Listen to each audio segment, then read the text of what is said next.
I pledge allegiance to the flag of the United States of America and to the republic for which it stands, one nation under God, indivisible, with liberty and justice for all. You're getting so much better. Madam Clerk, may I have the roll call, please? David Walker. Here. Soren Peterson. Here. Chuck Schultz. Here. Here. Mike Cunningham. Here. Marna Smith. Here. And Marcy Husted here. Before we approve the agenda, I just wanted to say thank you to Cam Gonzalez for his past 4 years of service to the Township Board as a trustee. Prior to that, Cam has also served with our Planning Commission and our Zoning Board of Appeals, and we will be appointing him later on to some other boards and committees. But thank you for your time and your dedication, your commitment to the township. It was an honor working with you, and I still look forward to working with you in the future. So thank you, Cam. As well, I'd like to welcome our new trustee, Al Poole, to the Township Board. Al comes to us from our Planning Commission, where he served for the last few years, and now he's a trustee, so I look forward to working with you, and welcome, and thank you. Do you have any changes to the agenda?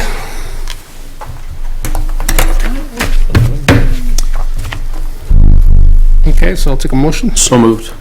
Support. It's been motioned and supported to approve the agenda as presented. Any further discussion? All in favor signify by saying aye. Aye. Aye. Those opposed? Agenda is approved. Approval of the consent agenda.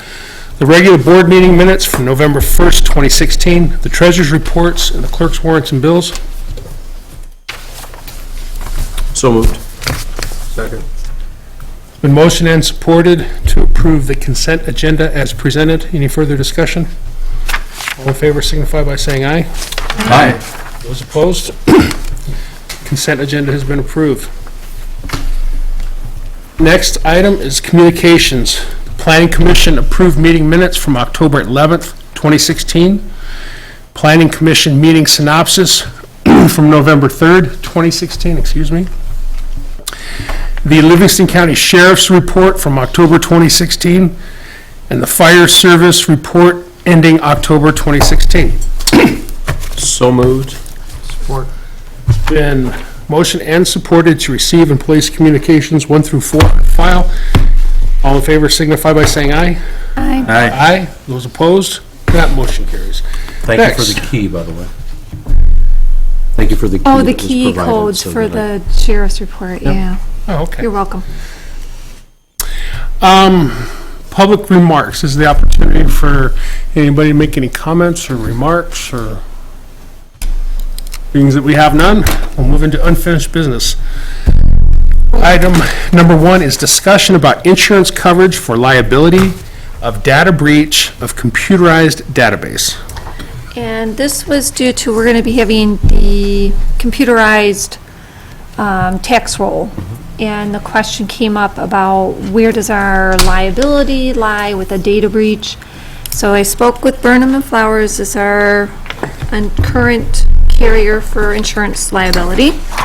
And with that discussion, our current policy does not have that type of coverage. They do offer it as an additional option. It's probably about $2,000. And the scope of it is, it's more of insurance coverage for if there is a data breach. The costliness of it is that notification process, and then like giving like ID monitoring. And credit monitoring. And credit monitoring, right. So that is usually the biggest expense, and so that is what the coverage would mostly be provided, is that if that happens, you turn in the claim and then they will cover that expense of that process. I guess that's under the law, that's what you would have to provide as a corrective action if there was the data breach. Damages are actually relatively rare. Right. So it's Yeah. usually you've got a statutory requirement that would step in once you discover that you've got a breach. The statutory requirement is, first off is notification. Right. And so you have a statutory requirement to notify everybody that's potentially, whose data is, private data is potentially outside the box. And then second to that is, once all those folks are out there and the notification's been presented, then they all have the ability to raise their hand. And so for the next 2 years, you have to provide a minimum of 2 credit monitoring services for the next 24 months for that period of time. So first off is the initial notification, and second is, once you've got notification, then the next phase is everybody who raises their hand and says, Right. I understand that your data has been breached, I now want you to monitor my credit for the next 2 years, you have to pay for that next 2-year window. Right. If before you've provided that notification, if in fact somebody has in fact harmed, or they can demonstrate damages, Okay. what is interesting about this, which is a little scary, by the way, if you think about this, in both of these cases, and this is true when you get to the third phase, is I only have to demonstrate damages under the statute. I don't have to demonstrate that you were negligent. At no point did anybody say, hey, you were negligent in the handling of this data. It's just that because you have control of the data, you're subject to what is very close to strict and absolute liability. It's not exactly that. But what it basically says is, so with strict and absolute liability, you have no defenses, you are always going to be responsible. But it's close to it, but it's not really there. You don't have defenses. You just, Right. if they have damages, now we just talk about how much are they. Right. And so the statute's, it's strange, because most of the time when you think of being liable or liability, you think there's a negligence standard that has to be reached. Right. How was I negligent, and then I have to pay? No. There's no negligence standard under the Privacy Act for cyber breach. So it's just all statutory, Open interpretation then. write your Yeah, check. Yeah. So they do have the coverage, and it's a $1 million coverage. Have you been involved in any claims for this? Yeah. Now, the other one that I would ask them about, usually there's not a charge, or it's embedded in the form. 2 things that I'd want you to ask when I saw this, when I read it this afternoon, was number 1, will this also cover data extortion? Okay. And the second thing is it $1 million, is that just the dollar, or will they do it on a per file basis? Oh, all right. So sometimes you may want to ask if they're willing to do per file. Okay. We'll take the per file as opposed to the dollar amount. Okay. You still get the dollar amount on the aggregate for the damages portion, Okay. but knowing how we're going to ebb and flow in terms of files, I'd rather say you got to pay all of it on a per file basis, as opposed to once we run out of our bag of money, Okay. then you're on the hook for the balance. So clarify if they have So that the answer is option. yes. The biggest problem with this is $1 million sounds like a lot of money. But it's, It's not a lot of money. when he mentioned like Target, it's. like Well, when- Target's kind of an Because they are such a extreme, large, yeah. but he So said what some of type- these corporations are really What type of large. liabilities would we be exposed to with a data breach? So if my credit is harmed or damaged in any form or fashion, and I lose the ability to secure, make your laundry list of those damages, I lose the ability to secure a mortgage, whatever, and it's prior to your notification because you have my data and you ultimately become the point of release, yeah, that's a lot. Right. I mean, it's just, So the $2,000 a year is a drop in the bucket. yeah. And the other part of this is, the reason I want to ask, one thing you to ask, because I literally, it's either embedded or it's a $20 more kind of a deal, Right, is data extortion, where you get an email that shows up tomorrow morning. Just had it. yeah. That says, Well, and he you did- have until Thursday at noon to wire transfer us $75,000. Right. And that's Otherwise, we that- corrupt all your data. And he did indicate that, I'll reconfirm that, but he did indicate that ransomware, because that's becoming more popular, Yeah. that there is coverage. I don't know if it was part of this, Could you find that out? but he did say that usually their experience is that if you purchase that additional coverage for that, they find it's just better to file the claim and pay it. Yeah, no, that's Because exactly it's to what it is. try to get, to I've had- restore your files 100%, it's almost impossible I've had sometimes. 3 of them in Livingston County this year, Wow. and they vary from prices from 20, the high point is 85 grand. We had Okay. Was the ransom request. Yep. we had a ransom attack on us last week or 2 weeks ago. 2 weeks ago. We stopped it, caught it just in time, Yeah. and All right, so we want to IT Right know, was able to stop it, but they definitely tried to get us. Oh, yeah. So, So does But I've had this three policy successful ones, include? between 20 and, the high point was 85 grand. It was a large electrical Wow. company down in Brighton. Okay. so. All right, so you'll put this back on the Yep. agenda then? I'll bring it back. Well, I guess my question would be, is this something that we're gonna want to wait to do when we renew, or do a proration? Do it now. I would think that we'd want To to, add to our current policy now, because he can add it to the current as an annual, or he can just prorate it, so probably do the add now under a Add now. proration. Yeah. So I'll You- get that you wanted actual to- price, okay. because he didn't give me a price for that. Yeah, get a formal number from him, and can you get a copy of the form and just email it to me? Sure. And I'll take a look at it? Yeah. Okay. Okay. All right, so that's more further discussion then. Yep. For the record, I don't work for Burnham and Flowers, so. Guys are at Battle Creek, I don't work for them, so.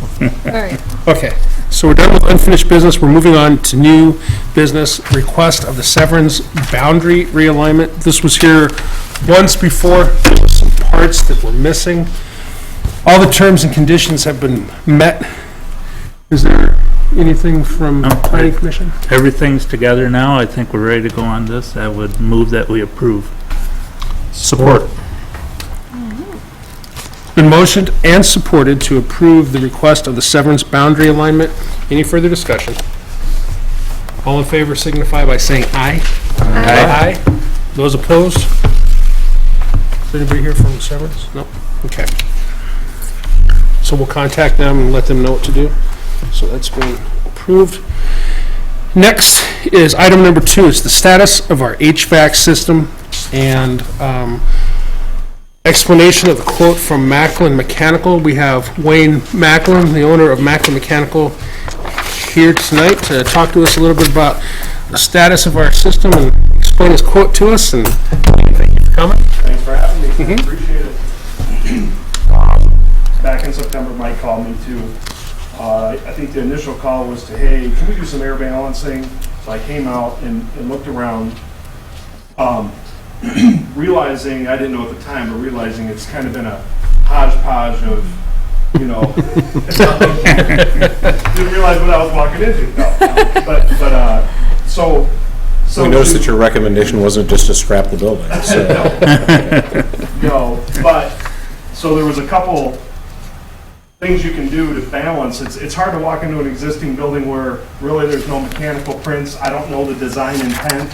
You know, we do a lot of design builds, so, you know, when I design a system, I sit with the customers and we figure out how they want the building to behave when it comes to the comfort, you know, level. So, not having this, I said, well, about the best we can do is a rough air balance, you know, which means it's you know, we see whatever this duct system is connected to, whatever air handler, you know, is, model number, serial number. We'll see what the furnace air handler is designed for, the design quantity of air that it should push to the space. And then what we'll do is we'll count the diffusers, and proportionately we'll just divide it, whatever that's just for numbers, a 2000 CFM, which is the volume of air system. Let's say there's 10 diffusers. If we proportionally balance, each should kick out 200 CFM. So we were kind of moving forward, and then we sent, you gave us, while I was here, we kind of did just We did a walk around and found some walkthrough, problems. Just so I could kind of wrap my brain around what you have here. And I found east side, the condensers were at ground level, and the bottoms of the condensers were getting eaten. The aluminum fin that protects the copper tubing was getting eaten away by just the you know, it's got to be from the salt being spread. There's really, gotta be. I mean, pet urine will do that, but I can't imagine, you know, because the damage was proportionately, you know, the same height all the way around, whereas a dog, or it's going to be up higher on the coil. We're a township, not a dog park. So at that point, it kind of generated the part B to my quote, which was to raise those units. Let's keep them going. My guy at that point checked the condenser, the compressors when he did that, and everything seems to be pretty good. Okay. He amped out everything, and he said, you know, the condensers are in pretty good shape. One thing I don't have is the age of them. I'm assuming they were were those added? You know, and you gotta refresh my memory. That's when we got a grant in 2010.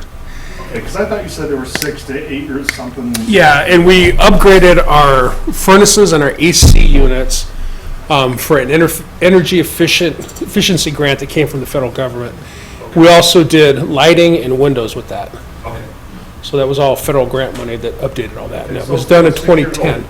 Yeah, 6 years old, and which, you know, that to me, in my personal opinion, you know, you'll have 10 other contractors come in here and say something different, but to me, they're just getting broke in at 6 years.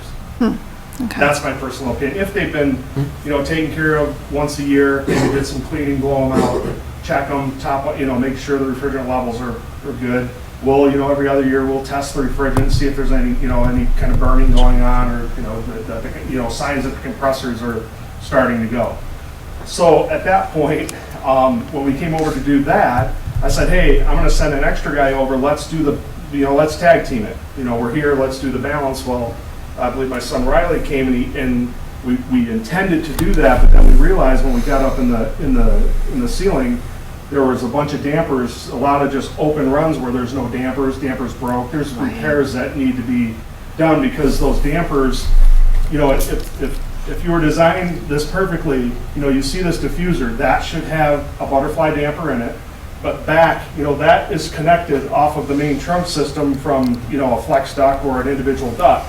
That duct at the trunk should have a manual damper also, which you don't ever want to rely on that damper to do all the balancing or all the on-off. That's more or less just a tweak damper is what I call it. So those were not there, so it'd be hard to, you know, Balance.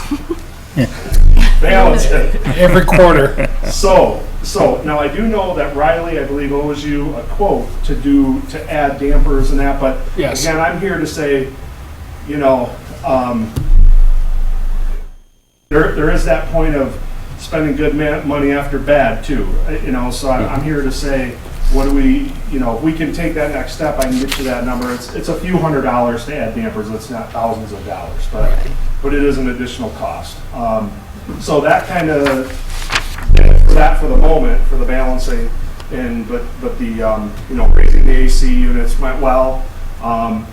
You know, my guy said, you know, it's not gonna hurt them to have the fin, you know, the coils exposed.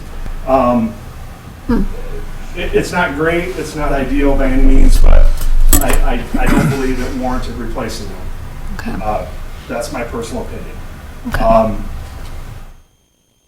I guess a little bit different how we look at it when I get called into these things is trying to take a holistic look at all of the system, not just, you know, I'm just trained to look at things like that. And you know, if it is left unattended, that was wise that you lifted them. I mean, that's going to help preserve the life of them. You know, anything mechanical can break at any time, but I think you did, that was wise to do that. Over here, I believe the salt doesn't, is this one? Yeah, that one is on a pad, and it's just a little bit, and it's off the sidewalk, and it wasn't getting any corrosion whatsoever. Yeah. And it was fine.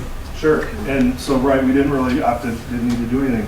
So, having said that, I just offered Part C, which was our preventive maintenance that we could provide for you 2 times a year, spring and fall. In the spring, we're gonna come in and we're gonna, again, put our gauges on the equipment. We're gonna just take its pulse and see, you know, what is it functioning well? Is the refrigerant levels, you know, is it critically charged? We'd like to do that somewhere around May 15th, somewhere in there, when I'd like to have it a steady 60 degrees to be able to do that.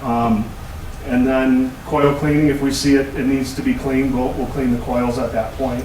It's just good, try to preserve these for I really feel these should run for the next 10, 12 years. That's my personal opinion.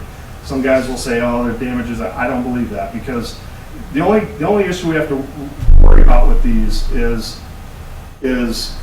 I can't guarantee there's not some pinholes in those exposed copper. Oh, right. We won't know that until you start running them, and you know, small leaks could develop, freon leaks. There's no way to guarantee against that, but trying to tune it up, I'll catch it, is my point. As soon as we fire it up, we're gonna see that, something's off there. Because a pinhole in a Freon system, it can take 6-8 months before it would register on your gauges that it's low. Some of the symptoms would be, hey, it's icing up in here. Furnace or the AC's running, but it's not cooling. There's just some of those things. So typically, most businesses that you deal with, how often do they inspect their equipment? Twice a year. That's most commercial is That's twice just a year, maintenance. unless it's in a harsher. So it's basically kind of like an oil change. Take your car in, Absolutely. rotate the tires, change the oil, and it runs, does what it's supposed to do. For sure. I will say this, these sometimes are tricky. Some people, the only time they realize something's wrong is when it doesn't work. And, to me, and it's what I do, but it's the heart of your building. If people aren't comfortable, it is. So, what we did is we broke it out 2 times a year. I did a total purchase price of $780, and that would be divided by 2. You'd get billed $390 in the spring and then $390 in the fall. Somewhere, September-ish, September 15th would be the fall, where we would, clean the furnaces, make sure they're up and ready to go for heating season. Okay. Some of our benefits, and I don't know who's looking at this, but we do priority scheduling. If you have a maintenance agreement with us, we will put you to the front of the line. Same day service, that's pretty much goes without saying. We try to do that anyways. We don't charge overtime fees. If you call us, if you're at a meeting like this and it's after hours and you see something's not right, when you call us, we've got 24-hour service, 24/7. What happens when we're out of the office after 5 o'clock, I have a call center. I'm the first email text that I will get that text and then I'll disperse it to my on-call tech. 20% discount on parts. If let's just say a compressor does go during the course of that year, for whatever reason, we're going to give you a discount on the parts. What is it, just off the top of your head, a unit like that, what does a compressor cost? Just ballpark. $1,600, $1,500 to $1,800. A lot of times, honestly, they're not worth replacing the compressor. You just replace The them. unit, It's not to say they're consumables, but they almost make it so expensive. And really, it's the Freon. It's the refrigerant these days. Yeah. Sure. So, yeah, that's a rough cost. So 50% discount on equipment. And then what we do, our normal street rate, for normal service, if we don't have a maintenance agreement with the customer, it's $94 an hour. We would back that off to $88 for emergency service. If it's something that, just breaks and we need. So how would you differentiate same-day service and no overtime fees to an emergency fee? How I like it. So you have same-day service. So if I called you and say, hey, we're down, we got no air, Sure. and we have same-day service, where would it be an emergency as compared to a same-day service? Well, one of the first things our dispatch can ask is, do you need us, let's say you have a meeting at night and, hey, we can't wait till the next morning. I think we just kind of determine, is it an emergency? Okay. But Sure. we try to, I know it's kind of a double thing there. Well, these are the questions I've got to ask you. Yeah, sure. Same-day service is, you're going to get same-day service, but if it's an emergency. Stop what you're doing, come right now. That's an emergency. Correct. Okay. That's an emergency. Most of the time in a building like this, you're not going to, even in the coldest day, on the coldest day, you're not going to drop 20 degrees in 2 hours. Right. They hold Right. heat pretty well. Buildings are pretty tight these days. So, again, we'll try to clarify what's an emergency. Sure. I do a ton of work for Bosch Automotive, and they've got all their, in Farmington, all their computer I've seen their systems, systems. all their financials go through, and, we actually have built-in redundancy in the units. It could cool with one unit, but we've got 4. It cannot have, there cannot be an issue where there's no cooling in those server rooms. So when they call and it's a server room, that's emergency. You can see a lot of the mechanical stuff when you're driving by the freeway. It's an impressive system. Yeah, so we try to, we just try to figure out with you is how Sure. fast do you need us? That's We just went through that. All right. So do you think having the dampers put in, do you think that will resolve some of the problems with one area being warmer and compared to another area being colder? Or is it just the layout of the building? I think there's some inherent problems in the Oh. system that I don't know. It may not resolve It that may not. problem. Okay, Make everything nice, okay, just my honest opinion. okay. You know, the zoning, I mean, you know, again, we can take it apart, but you know, there's different ways. We still have ducts Okay. and ductwork from the previous system that are still up there. Yeah. Some of this stuff can be solved too, once ever we do this out. Yeah, there's a lot of whole those other kinks, thing going. Maybe spending something on any type of modifications or But- repairs right. and that Yeah. may be done after that. Well, I do think that we have a responsibility to maintain the integrity of this building and the systems that are in it. You know, traditionally, I think we've just kind of called somebody when we've needed them, right? We just Usually we it's- haven't had Yeah, a maintenance, you know, we're already 6 years in. Thank God we called somebody out. Right, it might not have got this bad had We- we had somebody coming out. Next year, after a good year, we might be buying 2 new AC units. Yeah. So, you know, thank you for pointing that out to us. It's for us to put our eyes on. It makes sense, because you're not the experts. You don't know, I mean, Well, there's things I don't and know. I preventive don't know what maintenance I'm goes a looking long way with these, right? at. Oh, Well- yeah, it's So- huge.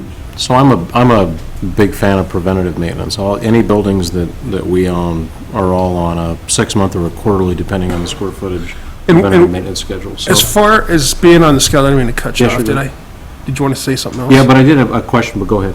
I can ask my question. Will you go ahead and schedule these automatically, or do we Yeah, need to do. call you? We have We- our own program. Once our we own- sign the deal, we don't got to worry about nothing I'll until call you, to tell you when we're okay. done. okay, okay. Yeah, That- it's pretty much out of, you know, you really don't have to worry about it. We, you know, absolutely, I mean, we have a pile of them, and we really start calling people end of April, just to kind of, hey, you know, we'd like to get in 1st of May, first 2 weeks of May.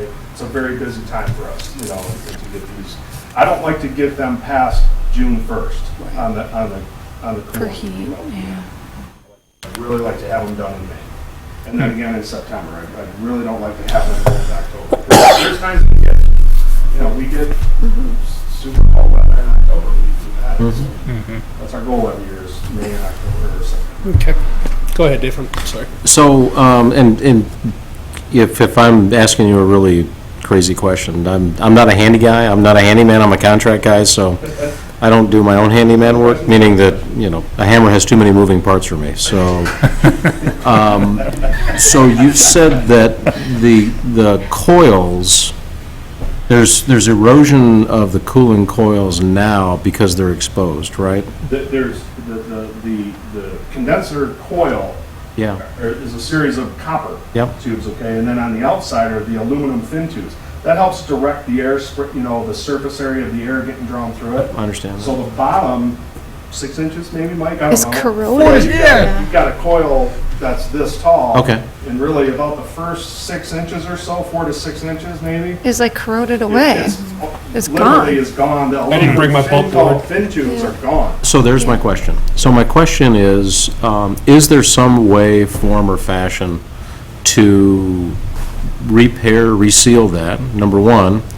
Number two, if there is, what do I get for that? And what I mean by that is, does it extend the useful life of this thing by another 5 years, I mean, Sure. so number one, can you do it? Number two, if you do it, well, what's my cost-benefit ratio for that? I can't repair that. You would have Okay. to replace the coil.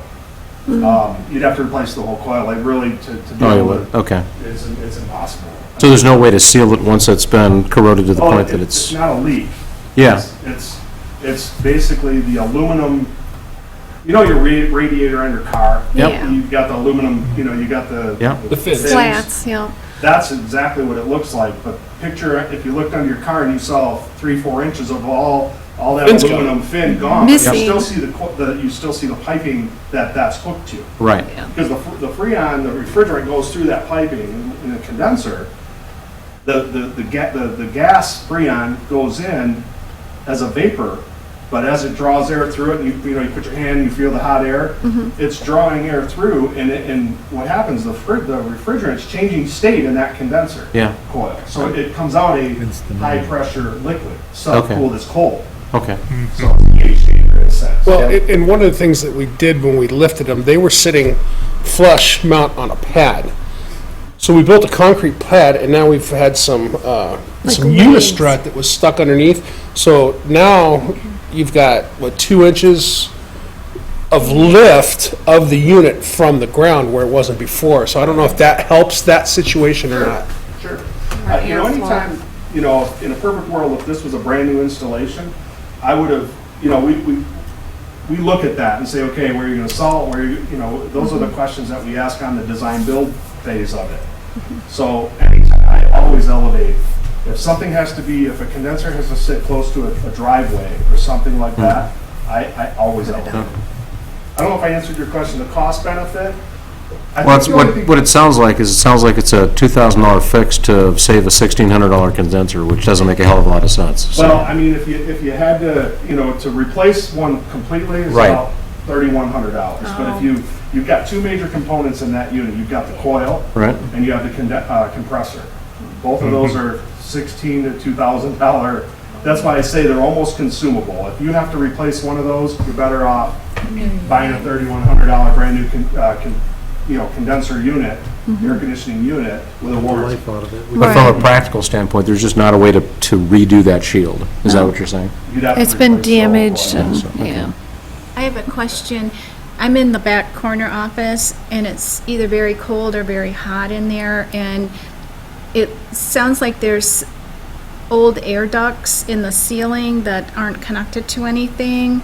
Are they possibly letting in cold air or hot air? And can they be closed? Can we just close them off? I asked my son Riley, he said they're not connected to anything. Yeah. They're just literally up there. It's So just is it a- letting in cold air from the attic or hot air from the attic? I guess is what I'm wondering, or... Were you the room that, is it fed from the underfloor? Yes. Yeah. It was like 90 in there the Yeah. other Yes. Okay. Melted her chocolate. Melted the remember? chocolate Yeah, under melted dust. chocolate. That's why you got the phone call. It wasn't because it was too hot. Chocolate melted. Emergency. It's an emergency. That's the $88. I asked Riley, he didn't think there was any migrating air, but we can. Oh, okay. If do you ever feel cold air coming?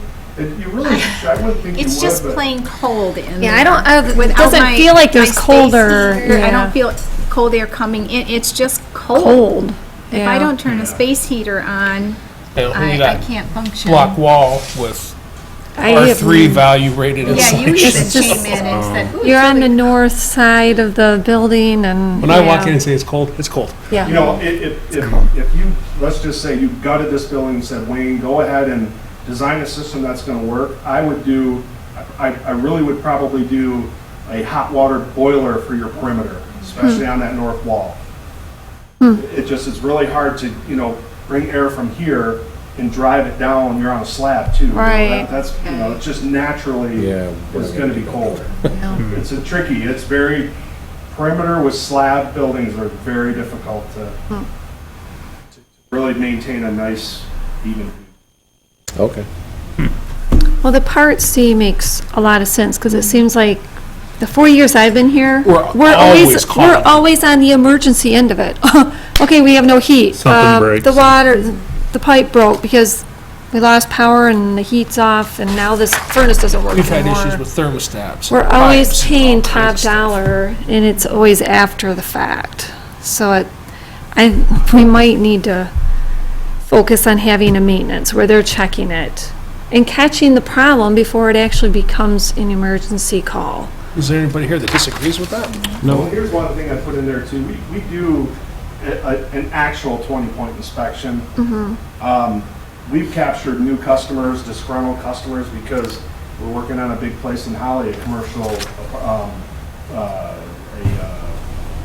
retirement community. Another contractor had the PM agreement, and they were not, we did a walkthrough, and they were supposed to be, this was four times a year they were doing cleans on all their heating and everything. And I don't make a point to sell, making somebody else look bad, but we literally, our guy's gonna pull the blower out, if it's dirty, he's gonna clean the blower, he'll be here. He's gonna be on those 45 minutes to an hour on your furnaces. He's not gonna blow in and blow out in a half hour. If he does, Right. call me, because I'll be all over him. Okay. So we're very thorough in that way. Again, if you pull, when you take your car in, you want somebody to really give it a good look, because, and our guy he's gonna tell you, he's gonna say, hey, maybe, he sees on a fall PM, hey, your furnace number 3, look, the inducer fan motor, is getting a little weak, we may want to keep an eye on it, hey, so I mean, it's just catching it. Yeah. Well, I think we have enough consensus here. Somebody wants to go ahead and make a motion. I move we accept Part C of the attached proposal. I support. Motion and supported to accept Part C of the attached proposal for HVAC maintenance. Any further discussion?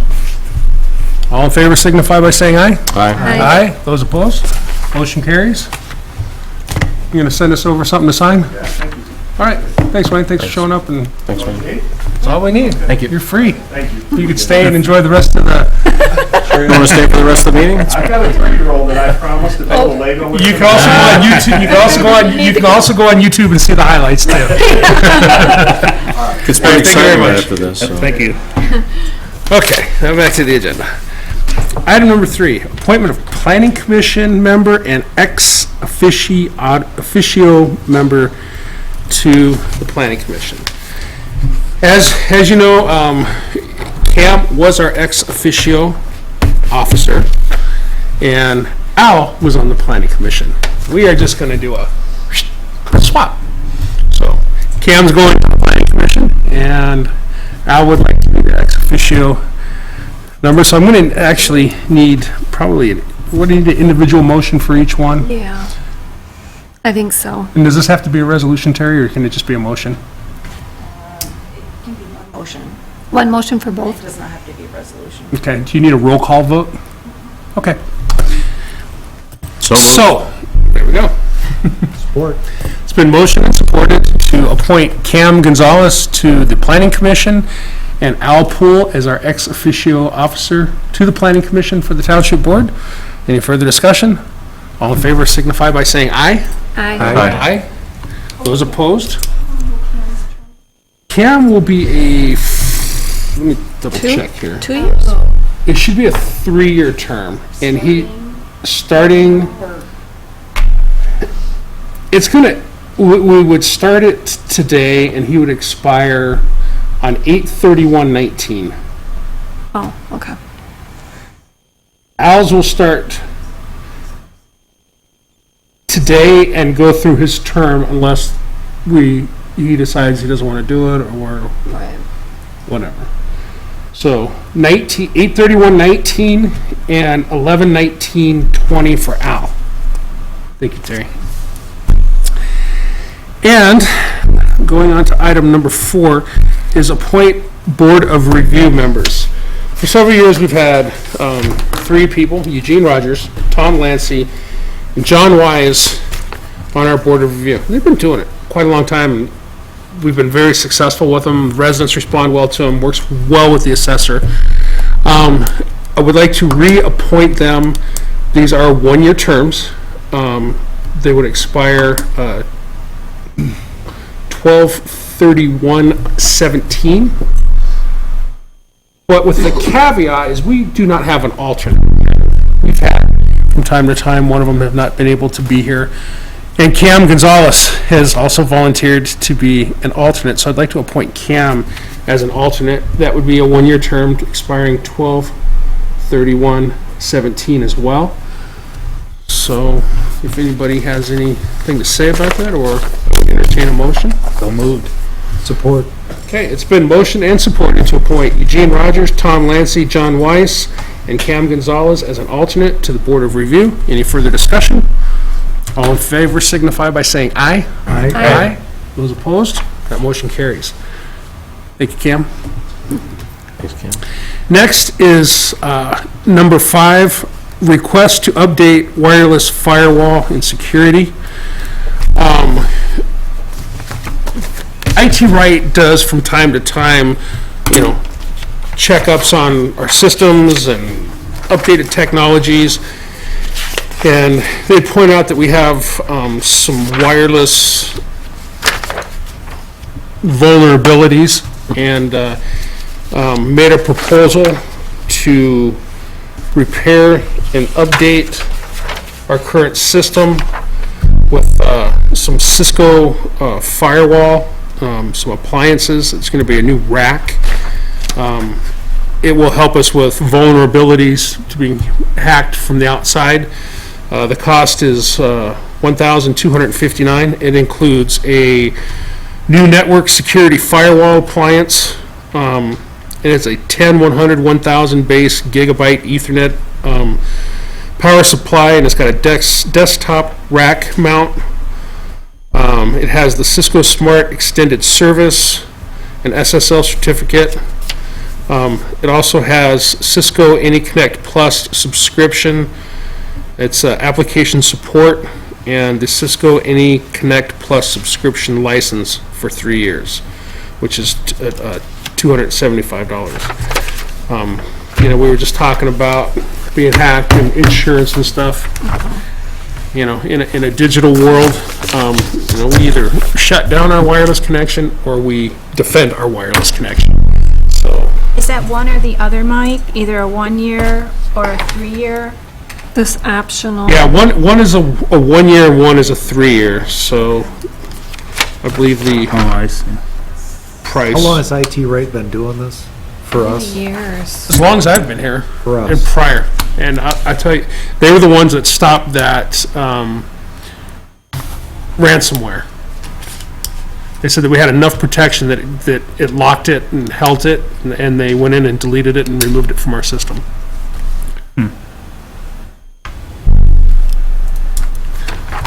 So does the 1259? That's what I was trying to figure out. So we got The 1259 is just the package, and then you have to add the optional to that?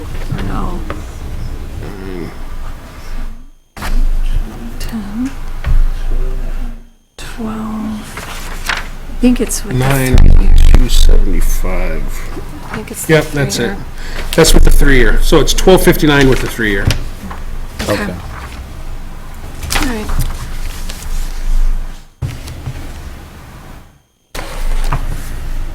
So if anybody wants to speak against it, otherwise we'll entertain a motion.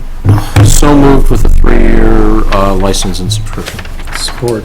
It's been motioned and supported to upgrade our wireless security with a 3-year support license. Any further discussion? All in favor? Only that all that stuff you mentioned earlier, I could not have a clue as to what we're just buying, but I hope it helps us. Firewall. Problem is, there's people out there that knows all about that. Yeah, I got that. So I'm just telling you, you could sit We might have here, given somebody a lead on what we got going. you can walk through that list again, and it's still not going to change whether I mean it, know anything about it or not, so. All in favor signify by saying aye. Aye. Aye. Those opposed? That motion carries.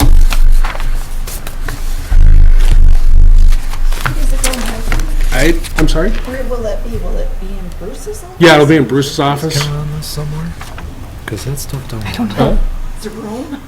They'll make room. Yeah. Well, if Well, you- they'll figure out how to do it. If you add up. Yeah, there's actually, I had them put a new rack in this year, so it should bolt right into the rack. Oh, it'll It's fit definitely in there. buildable space. The last rack that they had in there wasn't working, and it Buying was, one of these two. so we So got you're it not fixed. buying this one, Gotcha. you're only buying this one. Gotcha. There you go. Yep. Take this off. and Yep, we're- correct. You back? Good. Okay. Item number 6, establishment of the office holiday schedule.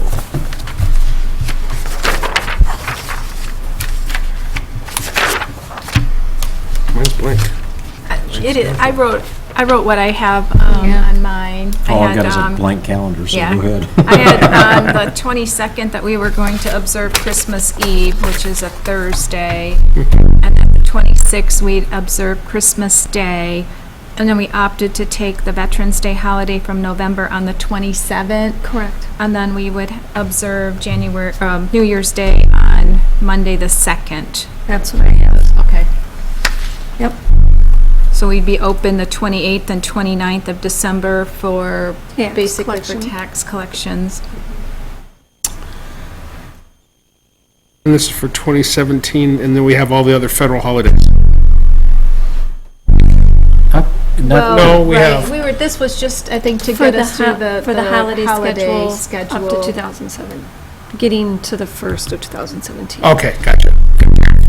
So, Never mind. not to be Ebenezer Scrooge, but tell me again why we're closing on Christmas Eve, observing it on the 22nd, when So we the- wouldn't be open on the 24th anyhow? The handbook says that you are to observe it, give that day off as a paid holiday. So if it falls on a weekend, you're supposed to push it to the next open business day to give them an off-paid holiday. For the 26th? Or the 24th and the 25th. It's in the handbook that they get Oh, so they those get 2 2 days. Right. But Because they fall on a Sunshine weekend, weekend. we're going to observe them on the 22nd and the 26th, instead of doing, Send your Or- employee and go, yay. You wouldn't normally be open on 23rd. we're not open on so- Friday anyways. So that's And they opted, off, so they're not getting paid for that day, the 23rd. okay, So instead of being the 26th, 27th, 28th, because that goes into my tax collections, we chose to do the 22nd and the 26th and 27th. It's a little odd, but no, it's absurd, but okay. it is a little odd, I'll say. No, it's absurd, but go ahead. January 2nd, are we open? January 2nd will be closed to be observed, to get the paid for New Year's.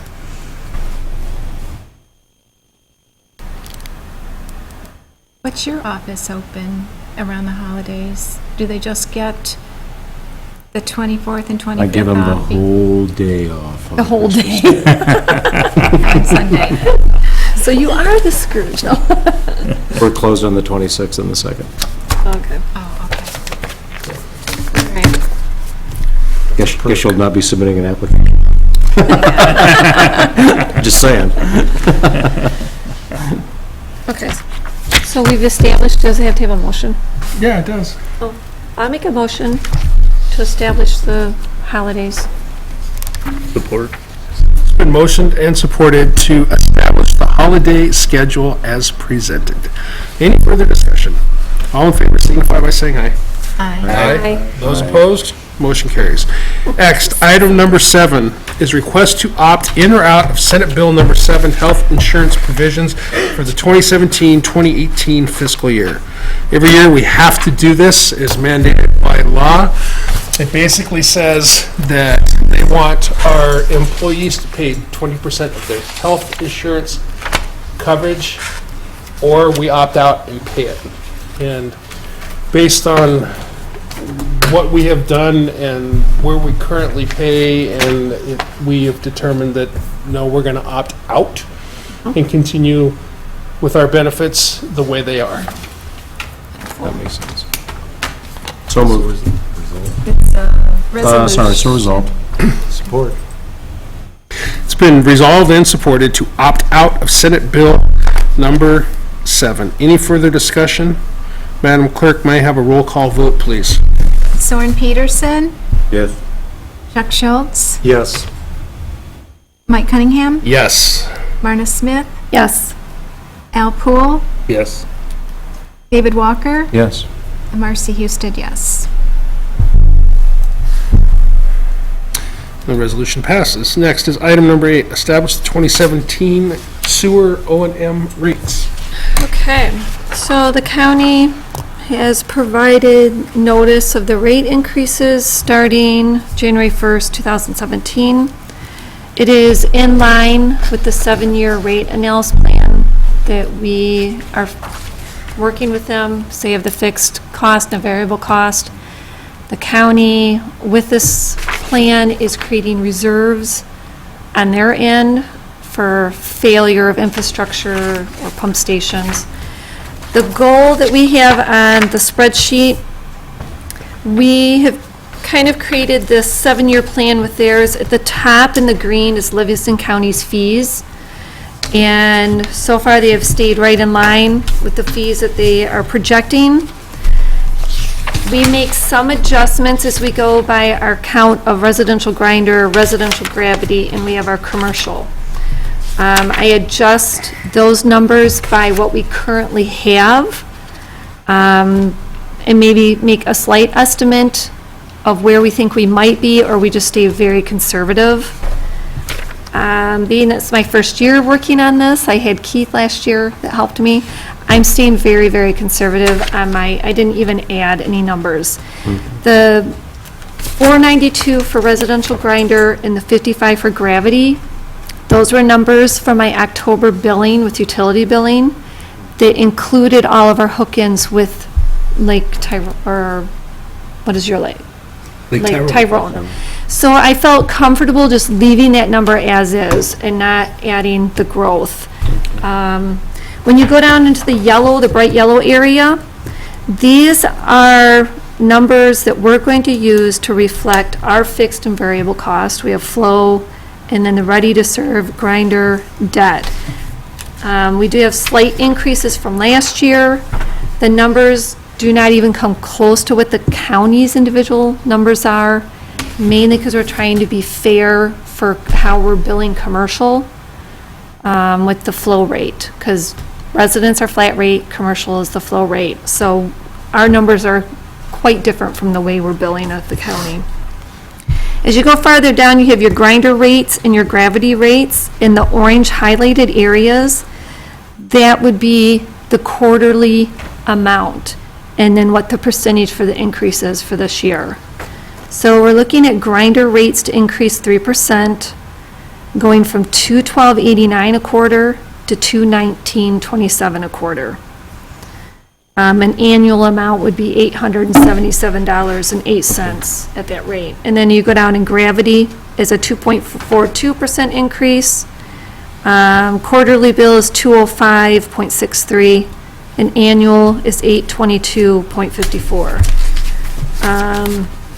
Estimating for businesses with a 1% increase in flow with our businesses, we're looking at almost a 2% increase in their rates, overall rates. And that would be with the flow being at $8.28 per gallon. So when we come down to the bottom, you're going to see your surplus and deficit number. We are showing a deficit. The plan last year is that with the 7-year plan, we know the county's building a reserve. We have a reserve. We're over $500,000 in our reserve in sewer O&M amounts. The idea was that as the county's building the reserves, we're going to start using up some of ours, and the goal is at the end of 7 years, we're going to try to hold $500,000 in ours as an emergency reserve that we would loan to the county if they ever needed it. We felt that $500,000 was an acceptable range. We have 5 pump stations in Tyrone Township.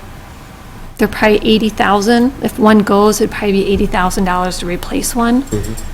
With the $500,000, we could replace all 5 of And them. our large one would probably cost us about $200,000 to Well, replace. yeah. So the idea is that we don't need to keep building reserves in our O&M. We want to maintain at a $500,000 mark at the end of 7 years. The county is building up their reserve. So if the infrastructure fails, the county owns it, they're responsible to repair it. But we are collecting these monies, these readiness to serve is in the O&M bills. So you're going to notice each year we're going to start eating into ours a little bit, but that's so we don't have to increase our sewer rates 8%. We're only going to increase them 3%. So that was the scope of the whole 7-year plan. So I need for the board to make a motion on approving the highlighted orange that we're going to increase for our commercial gravity and grinder. And my only one little thing I have with this, we're like getting so down to the cents, $219.27. That's the rates we're approving, right? Those are the rates we're paying to the county. Okay. These are the rates I want to collect from our residents and commercial. So instead of the $219.27, I was thinking rounding it to $219.25, because when people pay with cash, I don't need pennies. And same with for gravity, Instead of 205.63, we'll do 205.65. And I'll adjust it under the billing fee. That's the $3 billing fee. I can adjust those 2 cents in the billing fee amount to Can you make make it your come motion? out. So, you want me to make the motion? Yeah, please. Well, I'll make a motion for sewer rate increases to reflect the increases with the county rates. Our grinder residents would be paying $219.25 a quarter. Gravity residents will be paying $205.65 a quarter. And the commercial flow rate will be $8.28 a gallon. Support. Can I waive the reading of the? It's been motioned and supported to approve the 2017 rates as presented. Any further discussion? I got one quick I have a one. question too. so- Okay. If there is an influx of connections coming in the future, if there are, If, does that help the situation with the cost going down for everybody on it? Or is this gonna be, this is a Yes. usage cost? More users, more expensive? more the cost stays the users same, will, or will make or will it bring it down? these increases smaller if we have more users to the And so, system. what about Lake Tyrone? Is that going to help this? Or is It's this already computed in? incorporated in here. It's Yeah. already, all of those That was connections are already- there. Yeah, that was already incorporated. Yeah, all 77 are part of the 492 connection number. So does that answer your question? Yes. Oh, okay, so I was looking at the projections that you've got on the deficit as you're spending this down, Right.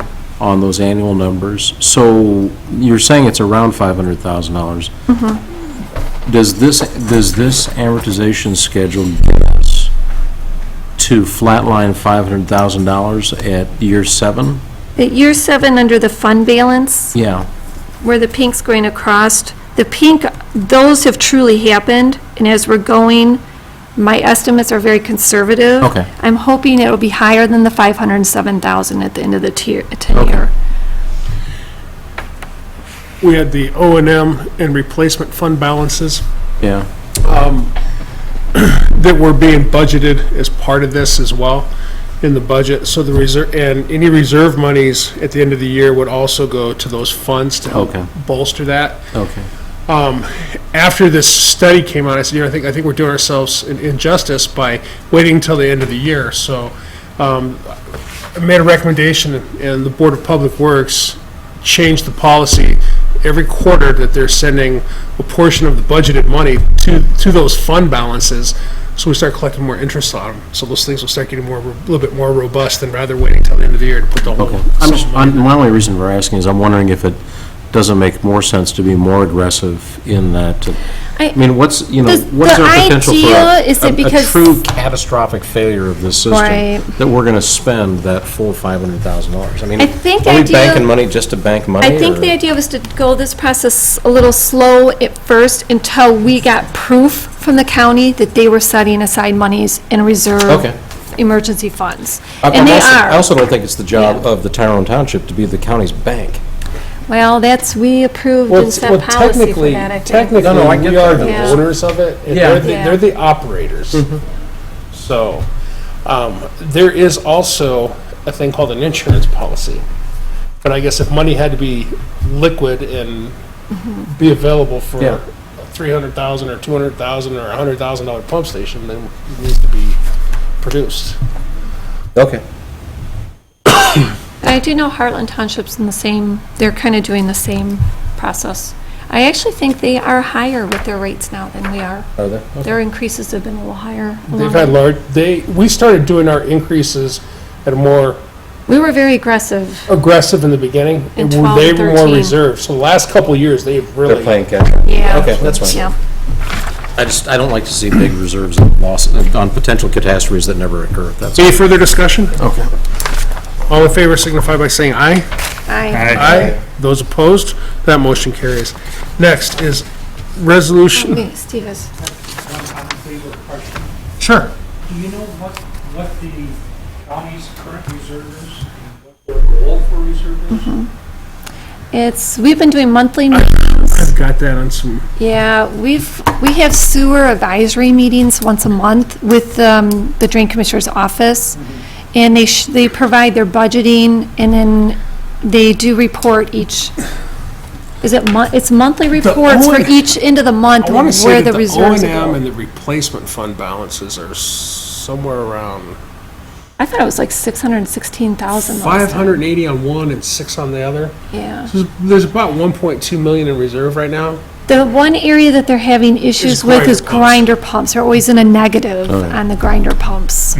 Because they buy a big bulk of them, And we're looking and they at don't really make money off of abuse them. policies for people that Grinder are pumps. putting dental floss or rags or whatever down the system on a repeated basis, that If they're abusing- we come out and we tell you, hey, look, you've abused this grinder, we're gonna replace it. Next one No. is on you, no Yeah. more of this.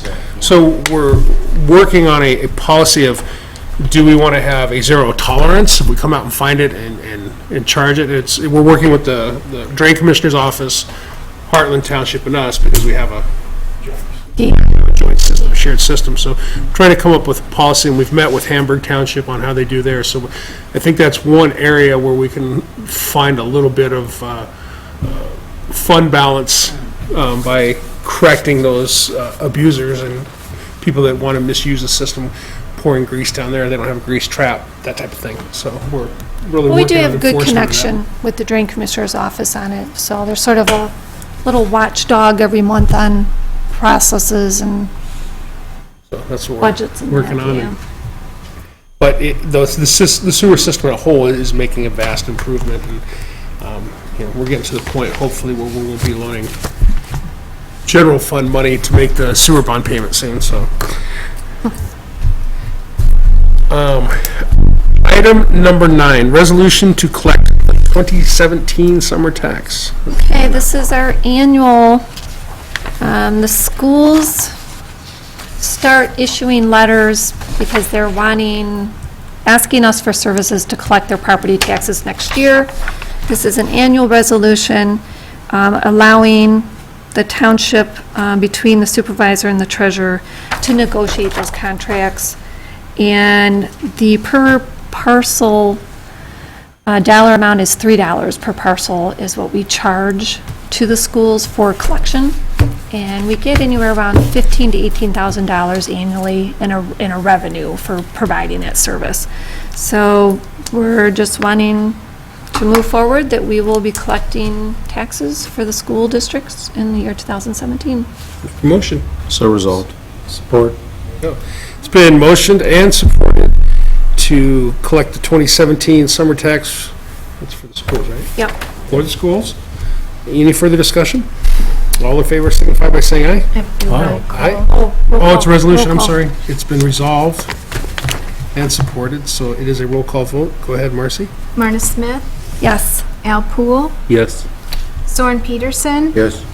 Chuck Schultz. Yes. David Walker, Yes. Mike Cunningham. Yes. And Marcy Husted, yes. It's not often that we have meetings that last over an hour, it's kind of wearing on me a little bit. Not off. Okay. Deep breath, okay, I'm back in. Item number 10 is request to be a Gleaner's Pet Pantry year-round collection site. And this actually request did not come from me, it came from our employees. As you know, we do the food drive that's very successful, especially for the pet pantry. And the employees said, well, why can't we put a box here to, collect food and pet food year-round and have them come pick it up? And I said, well, let's ask the board if that's something that they want to do. So that's the request, and wanted to know if that's something the board would be interested in or not. Why not? Do they come and pick it up then? Well, I'm sure that's what they would do. Yeah, I don't want to be the food taxi, but Right, yeah. if I'm going that way, I would gladly do it. For those of you who don't know, Gleaner's Food Bank is a food bank for Livingston County, and they help people that are in need year-round. And the pet pantry I don't know how long they've been around, but they work in conjunction with Gleaner's. So people that are in assistance and in need of food, they can get pet food to keep their pets fed rather than turn them over to animal shelters and adoption agencies, so Fido and Fluffy can stay home with the kids and family during their tough, turbulent times. So they're both really good charities. A lot of people do have collection sites and businesses and buildings, and I don't know about government offices. I don't know if we're breaking ground, I don't know. But anyway, that's the request, and what do you guys think? How would that work? Would you just have Just a something bin. inside We would have your a open collection bin business like hours? that, and a box like that, or a collection bin like the white one, that's a pet Uh-huh. pantry one as well. Okay.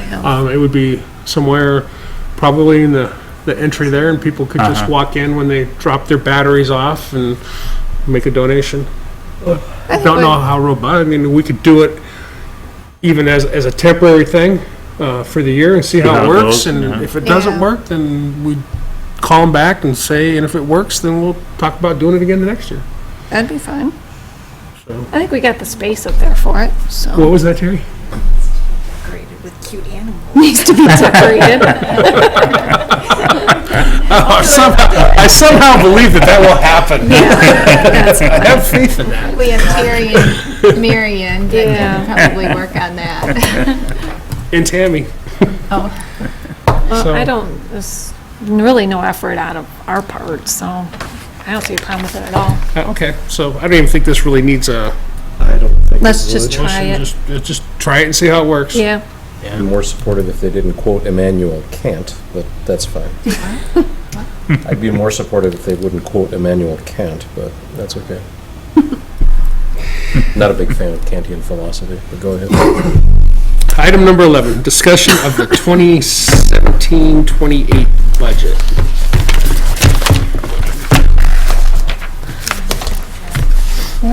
I don't have it in the packet. You know, we were, this might be something, we had gone through and did some preliminary budget work.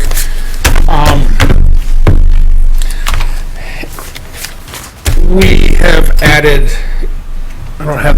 can't bring this up, so we can't talk about it in detail. But, and we're not approving anything right now, but we've added additional money for engineering fees. We do think that we're going to see some development, possibly future growth. It's all speculation. There's nothing that's been submitted, but we always want to budget for worst-case scenarios. In the event that something does happen, the funds are there. If not, they don't get spent, and we don't do it. We always budget money for roads. We budget money for chloride. Our typical insurance, we're expecting probably a 20 to 30% increase in insurance costs for employee health care coverage. So we've budgeted for that. Is there anything? election equipment. Yeah, Right, the new yes, election we're looking equipment, at yeah. a new technology for election equipment, voting equipment. The stuff that we currently have is very old, so we budgeted, how much did we budget extra for that? Was it 20, more than that? Yeah, we did some little modifications to it, Maureen and I, so Okay. I don't know the exact. Well, we've added funds to the budget to make sure that we're able to purchase that stuff. And usually what we do is, we talk about it, let you know what we're budgeting, what we're thinking, and ask the board, is there anything that we need to think about? Is there anything else that we might want to budget for? Not just because we're budgeting for it, doesn't necessarily mean we're going to do it, but in the event that we decide to do it, or that it becomes a necessity to do it, the funds are there. Well, we gotta put the budget there and see if we have enough revenue to even cover the Sure. wish list, so. Creating a new Yeah. category for engineering, or is that coming out of the building? No, we already No, have a we already have, ledger number for we that. have an engineering Okay. number. But it looks this- like the numbers we had now were within, we have enough revenues that with all these increases in the budget, we're not in the deficit. I We think my increased the question was. building fund a little bit more. Right. Are we beefing the building fund up for the? Yeah, I think we're this possibly looking at possible some expense? studies to figure out where do we go. We're possibly looking at a future needs assessment for the building, possibly some design work for electrical. Well, we know it's vital to have at least this done. And Yeah. that is something, whether or not we're gonna keep the building fund where it is and peel off of that, Right. or kinda allocate a certain amount of money to it now to keep the building fund where it is, to be able to purchase Right. this, because Well, we have money in the fund, but we're looking at what we're bringing in and what we're going to spend out of what we're bringing in. We still have money in the bank for the fund that we can always amend the budget. Let's say half the building collapses. We can go back to our building fund, pull that money out of the building fund, add it to the revenue stream, and amend our budget later on. So we have a pretty robust building fund. We have money in our road fund. We have, where's our other fund? Our revolving fund's Yeah. pretty The strong. So I mean, we have, Yeah, the revolving fund. we have is- tools to do that. is So holding basically what we're strong. doing is we're setting our budget based on our revenue. This is what we're bringing in and this is what we're going to spend. And then we do that so we can post it on our dashboard and have a realistic transparency of exactly what we're going to do. So, But some of those are going, so by way of example, that pile of paper with the engineers, that's going to be an ongoing expense going forward. So that's going to be one that's going to be, and so when we do that, I think we need to segregate out those that are ongoing expenses that will be long-term commitments to the budget versus one-time expenditures, which would be voting machines as a one-time Correct. expenditure. right. And Correct. basically that's what we've done. And while it might affect the budget for that 1 year, Right. Well, we know that we're always going to have legal fees. We always know that we're going to have Yeah. those type of fees. We're going to have election, yeah, there's. but I mean, segregating out the capital expenditures. Sure, and then makes that's what we did in our more general sense. fund. We added to the Yeah. engineering, we added to the building. Yeah. We added for the voting machines. Those were the main things that we saw. There one other thing that I missed? So just letting you guys know what we're doing in the budgeting Okay. process and where we're at. Sounds good. So those numbers will be If- probably coming out soon. If there's, yeah, we'll put To them on, start actually, we'll deciphering have, and- we'll get this fixed and we'll be able to go through it at our next meeting and Yeah. approve the general fund. Put that on the list of things to. Yeah, to fix this, yeah. Well, that's actually gonna come out of this year's budget. I'm just saying. Might have to have a transfer for the type fund, depending on how robust or, Yeah. So basically, that's where we are in our current budgeting process right now. So what I would like to do is if you guys think of anything, let us know. Because I'd like to be getting our general fund budget approved in the next meeting or two. So, because we've already got our special assessments Are done. are done. Yeah. And now it's pretty much general fund that needs to be done. And then we'll finalize that, what is it, last meeting in February, and then we'll do a budget presentation in March. March, correct. Yep. So, All right. all right. So, miscellaneous business is, reminders to start using the township email addresses. I know David's gonna do his conversion after the first of the year. So, also too, Terry has a link that you can log in to Is it remotely Yahoo? and, What is it Yahoo or? access your email address, so. No, your township. Yeah. It's BC Schultz at TyroneTownship.us. And it's through Microsoft Outlook. We can go over that. That's what I used. I used that link. Yeah, All right. that worked good. So we're done with miscellaneous business, public remarks. Does anybody have any comments or anything? All right, so I'll take a motion to adjourn. So moved. Support. It's been motioned and supported to adjourn. Any further discussion? All in favor signify by saying aye. Aye. Aye. Those opposed? Meeting's adjourned. There's my, I got your certificates. So she must be from the newspaper. Being elected. it's your right to speak and it's your right to say Merry Christmas as it is Happy Holidays or whatever you want. Merry Christmas and